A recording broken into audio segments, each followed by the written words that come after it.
Corsair Vengeance LED DDR4 RAM, June 21st. Huge thanks to our Computex sponsors for sending us out here. Shout out to NVIDIA, Fantex, NCIX, and MSI.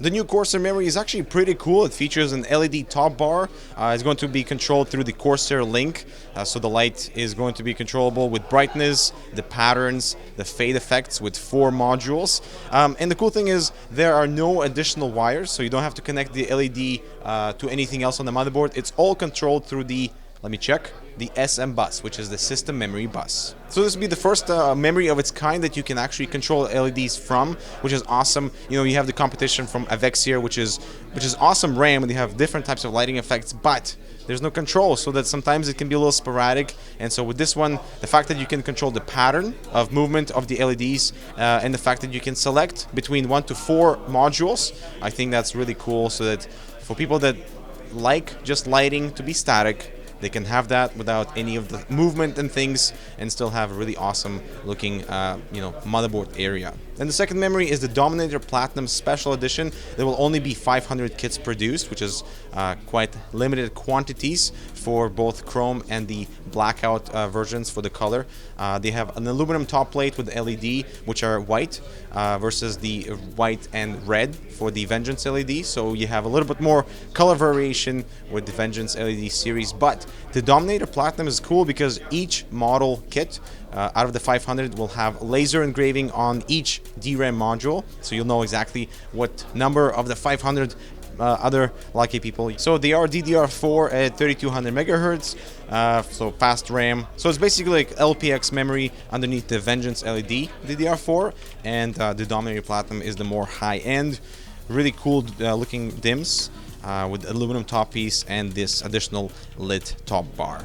Another product is behind me, the Hydra Gfx Gtx 1080. So it's a collaboration with MSI and Corsair. We've seen this in the past before. So it's using the H55 cooler. The card is provided from MSI. It looks like it's a standard reference Founders Edition GTX 1080 without any bin chips. But we're told that, of course, temperatures will be much better, and hopefully the clocks will be also higher, given the card is provided from MSI.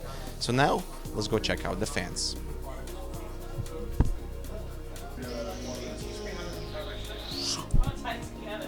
The next thing we're going to talk about are these fans, the magnetic levitation fans, the ML series from Corsair, the ML120 Pro and ML140 Pro. So 120 and 140 versions. These are actually pretty unique because they're using a different type of bearing, so that when the fan is on, it's elevated and there is zero contact friction. So the fan blades and the bearing actually is not touching anything while it's in the air. There's a little pocket of air, a little cushion of air that's preventing there's any friction. So the only noise that's generated by these fans is through the friction of air, and that makes them extremely quiet compared to competition, I guess, and also without compromising on the RPM. So the air is quite fast, so 2000 RPM. There's fiberglass reinforced plastic frame, which is awesome, and rubber sounding dampening with red, blue, and white corners, and also LEDs. The next set of fans is the SP120 RGB and HD120 RGB with 1400 RPM and 1800 RPM respectively. So the SP120 is the more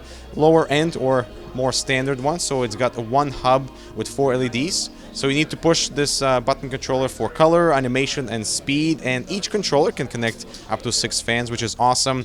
And this series of fans has fluid dynamic bearings, while the HD120 RGB has 12-zone full control LEDs with 8 animations, PWM fan control. And the cool thing about these fans is that you can control the fan speed without affecting the LED power. So they're controlled independently. Guys, I'm Dmitry with Hydra Canucks. Iber's behind the camera. Ash is here entertaining me. We'll see you in the next video.